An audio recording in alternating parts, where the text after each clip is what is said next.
Bonjour à tous et bienvenue sur la chaîne de A à Z. Le sujet du jour, la bétonisation des structures.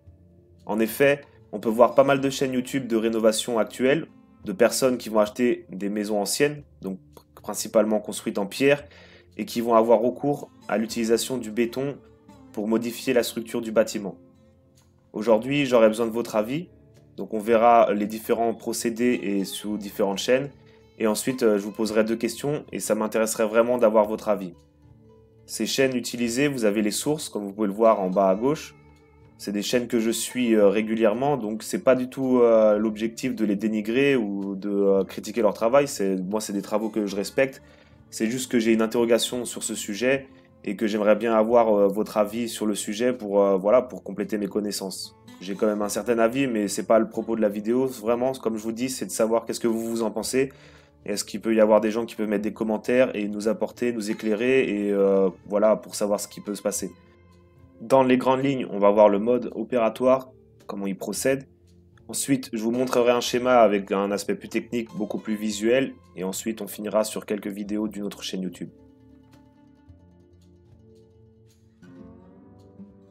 Donc pour illustrer mon propos, j'ai pris les vidéos de la chaîne de Martine.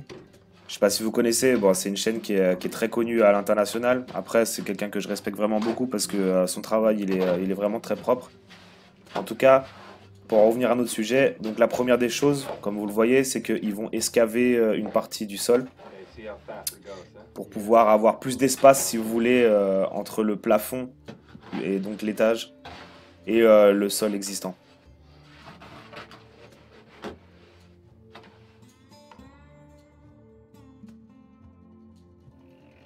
Donc ensuite, comme vous pouvez le constater, et c'est peut-être un peu triste, mais ils vont faire des mortiers à base de ciment et de sable. Et comme vous pouvez le voir là sur la droite, en fait, ils créent des coffrages, donc avec simplement des panneaux de bois, enfin des planches, qu'ils vont mettre sur le mur pour ensuite en faire des coffrages. À l'intérieur, ils y ont mis des baguettes de métal.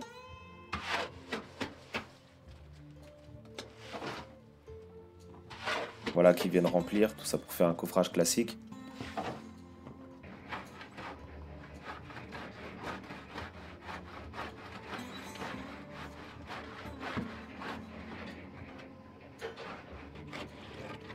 Ensuite, ils viennent tasser. Souvent, on voit aussi qu'en fait, ils essaient de chasser les bulles d'air, voilà, pour que la structure soit la plus résistante possible à travers le temps. Et ensuite, donc voilà, ils viennent égaliser pour créer leur structure.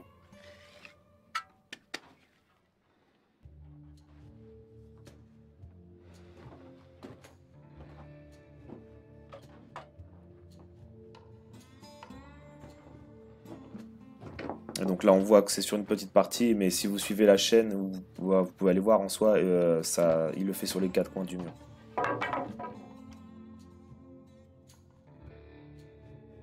Donc pour illustrer le propos de façon technique, que ce soit facile à comprendre de façon illustrée, donc j'ai fait un schéma d'une maison ancienne, vous voyez avec les murs en pierre. Donc là ici on aurait au moins un plancher.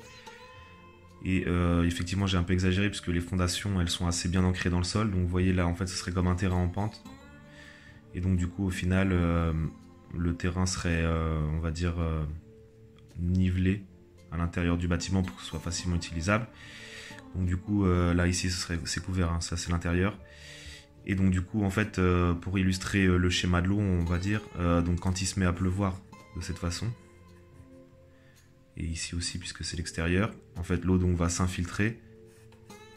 Et ensuite par capillarité, je vous fais pas non plus quelque chose de très technique, mais on sait que l'eau contenue dans le sol ici va remonter par les murs de cette façon là et va s'échapper sous forme de vapeur à l'extérieur et à l'intérieur du bâti par capillarité. Ce que je veux amener ici, et j'aurais besoin aussi de votre avis sur ce que vous pensez, en tout cas dans les faits, sur les chaînes YouTube que je suis, en fait donc du coup j'ai refait le même schéma, en fait donc du coup on a la même chose avec le sol en pente ici plus les deux fondations du bâti. Et donc l'ancien niveau, on va dire qu'il était à peu près à cet étage-là, à cette hauteur-là. Et en fait, du coup, comme les planchers en général sont à peu près à ce niveau-là, et que finalement il n'y a pas assez de hauteur. Donc pour exploiter ça, en fait, ce que certains vont faire, c'est qu'ils vont excaver cette partie-là. Donc si l'ancienne partie, elle était à peu près ici, ils vont excaver pour arriver à peu près à des hauteurs à peu près ici. Toujours avec le sol là, ici. Et après, en fait, comme ils ont des problèmes de structure, puisque vous voyez ici, il peut y avoir une force exercée par le sol sur le mur. En fait, ce qu'ils vont faire, c'est qu'ils vont créer des structures bétonnées. Ici. Et sûrement ici. Parce qu'en général, ils font quand même les 4 coins du mur.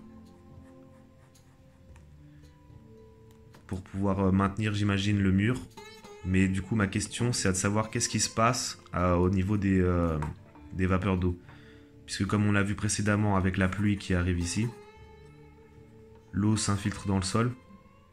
Et comme le mur, enfin du moins les fondations des maisons anciennes en pierre, est simplement intégré au sol, qu'est-ce qui se passe quand la vapeur, enfin du moins quand l'eau remonte par capillarité, et où vont les vapeurs du coup? Est-ce qu'elles peuvent sortir ici, sortir là ou ici? Et surtout ma question principale, c'est qu'en est-il de cette structure en béton qui a été rajoutée? Qu'est-ce qu'elle va générer? Comment elle va évoluer au cours du temps? C'est donc pour ça que je fais cette vidéo finalement.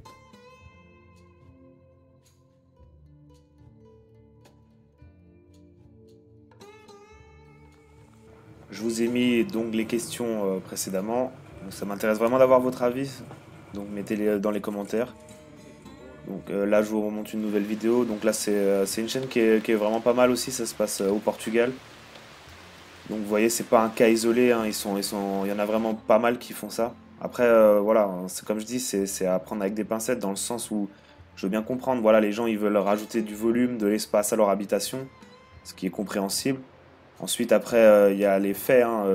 Voilà, par exemple, je sais que nous dans le sud ou par exemple au Portugal, bah, après les gens ils ont l'habitude d'utiliser du béton, donc forcément, ça, il faut se battre aussi avec la culture, on va dire. Cette personne, en plus, j'ai déjà contacté, on se parle un peu sur sa chaîne, puisque je commande des fois, et c'est vrai qu'il regrette un peu de mettre souvent du béton dans les structures, mais voilà, après, c'est pas cher, c'est simple, on pense que c'est résistant à travers le temps, enfin, du moins à moyen terme. Donc voilà, après, il y a aussi la culture, les anciens aussi travaillent beaucoup au ciment, donc c'est assez complexe. Voilà, donc j'attends vraiment vos commentaires, vos avis, si vous avez des choses à dire, moi ça m'intéresse vraiment beaucoup sur ce que vous pensez de cette bétonisation des structures.